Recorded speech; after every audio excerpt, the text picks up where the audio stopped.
संजय राऊत कुंभकर्णाचं नाव घेण्यापेक्षा तुम्ही स्वतः अहंकारी रावण आहात. ज्या पद्धतीनं रावणाने सोन्याची लंका बनवली होती त्याच पद्धतीनं 2.5 वर्ष राज्यामध्ये सरकार असताना तुम्ही महाराष्ट्राची लूट करून सोनं कमवलेलं आहे. सोन्याची लंका तुमची आहे, अहंकार तुमच्याकडे आहे. त्यामुळे कुंभकर्ण कोण आहे हे सांगण्यापेक्षा आपण स्वतः अहंकारी रावण आहोत आणि महाराष्ट्र लुटून 2.5 वर्ष आणि 25 वर्ष मुंबई महापालिकेमध्ये कमिशनखोरी लुटून आपण सोन्याची लंका जमा केली आहे. त्याचा हिशोब महाराष्ट्राला द्या आणि ही तुमची सोन्याची लंका उद्ध्वस्त झाल्याशिवाय राहणार नाही. संजय राऊत तुमचा अहंकार उद्ध्वस्त झाल्याशिवाय राहणार नाही. नाशिककरांचे आशीर्वाद भारतीय जनता पार्टी महायुतीच्या सोबत आहेत आणि आम्ही नाशिककरांची सेवा करण्यासाठी तत्पर आहोत. नाशिक मधले खड्डे बुजवण्यासाठी नाशिक महापालिका तिथलं जिल्हा प्रशासन अतिशय सक्षम आहे.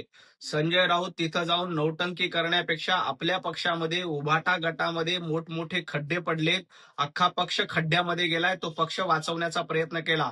करा नाशिकची जबाबदारी ही माननीय मुख्यमंत्री देवेंद्रजी फडणवीस साहेबांनी, गिरीश महाजन साहेबांनी घेतलेली आहे. त्यामुळं नाशिकचे खड्डे बुजवण्याचं काम युद्ध पातळीवर सुरू आहे. परंतु तुमच्या उभाटा गटामध्ये जो भला मोठा खड्डा पडलाय, ज्या पक्षाची वाताहत झाली, जो पक्ष पूर्णपणे खड्ड्यात गेला, त्याचं आधी बघा आणि मग इतरांवर टीका करा. कुणी टॉयलेटमध्ये पैसे खाल्ले, शौचालयामध्ये पैसे खाल्ले हे शोधण्यापेक्षा मुंबईमध्ये गटारातले पैसे देखील संजय राऊत तुम्हाला कमी पडत नव्हते.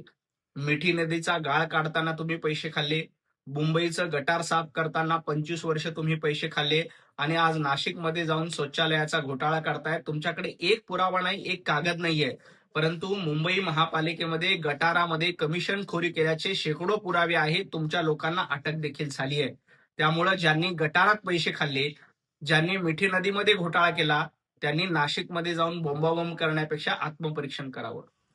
जनाब संजय राऊत तुमचा कुंभमेळ्याला विरोध आहे, कारण कुंभमेळ्यामध्ये हजारो साधू संत आणि लाखो हिंदू एकत्र येणार आहेत आणि हिंदू एकत्र आले की जनाब संजय राऊतांचं पोट दुखतंय.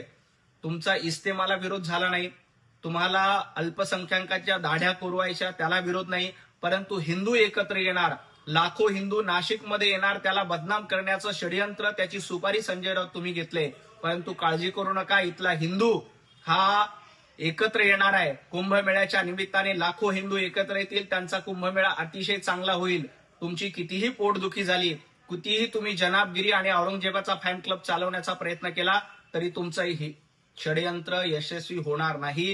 हिंदू सारा एक हा मंत्र या कुंभमेळ्यातनं जाईल आणि हेच तुमचं दुखणं आहे. हिंदू एकत्र येऊ नये, हिंदू फुटला पाहिजे, कटेंगे तो बटेंगे, बाटला पाहिजे, वेगवेगळ्या जातीमध्ये विभागला पाहिजे, ही तुमची मानसिकता आहे. पण काळजी करू नका, हिंदू सारा एक हा मंत्र या कुंभमेळ्यातनं जाणार आणि तुमच्यासारख्या जनाबांची, तुमच्यासारख्या सिल्लक सेनेची, औरंगजेब फॅन क्लबची पळताभुई थोडी होईल. गिरीश महाजन अतिशय समर्थपणे नाशिकचा कारभार बघतात.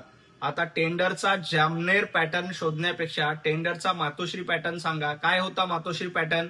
25% कमिशन घ्यायचं. हा मातोश्री पॅटर्न महाराष्ट्राला माहिती आहे, मुंबईला माहिती आहे आणि याच मातोश्री पॅटर्नवर 2-2 मातोश्री उभ्या केल्यात संजय राऊत तुम्ही.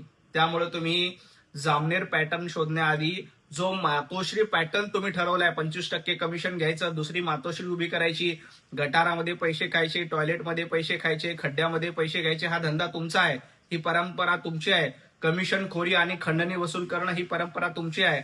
त्यामुळं मातोश्री पॅटर्न काय होता एकदा महाराष्ट्राला आणि मुंबईला सांगा आणि मग जामनेर पॅटर्नच्या गप्पा करा. मुख्यमंत्री कुणाच्या खिशात आहेत हे सांगण्यापेक्षा संजय राऊत तुम्ही कुणाच्या खिशात आहात? जनाब संजय राऊत तुम्ही राहुल गांधींच्या खिशात आहात. सुकलेला पापड तुमचा झालाय, तुमचं सुकलेलं बोंबील झालंय, तुमचं आणि तुमच्या मालकाचं सुकलेलं बोंबील झालंय. सुकलेल्या बोंबलासारखी अवस्था तुमची झाली, कारण तुमची सत्ता गेली, त्यामुळे तुमचा जळफळाट होतोय. तुम्हाला कमिशनखोरी बंद झाली, त्यामुळे तुमचा जळफळाट होतो. सुकलेला बोंबील तुमचा झाला, कारण तुमचं कमिशन बंद झालं, तुमचं दुकान बंद झालं. देवेंद्रजी फडणवीस अतिशय सक्षमपणे आणि समर्थपणे महाराष्ट्राचा कारभार करतायत.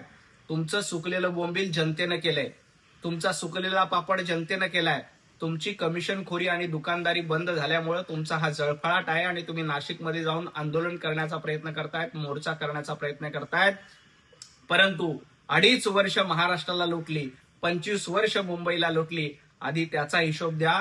आणि सुकलेल्या बोंबील असलेल्या आपल्या मालकाकडे देखील जरा लक्ष द्या.